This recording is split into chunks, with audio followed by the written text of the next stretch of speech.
নিজের স্বাধীনতাটাকে বাড়িয়ে দেয়। হ্যাঁ, তো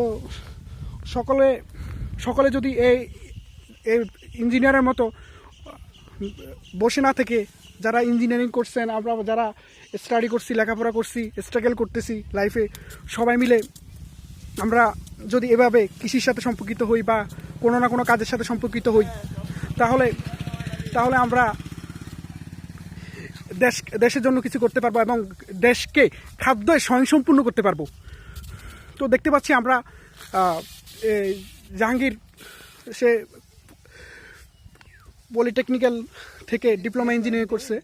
তো সে বাংলাদেশ পলিটেকনিক্যাল সুইডেন থেকে সে ডিপ্লোমা কমপ্লিট করে আসছে।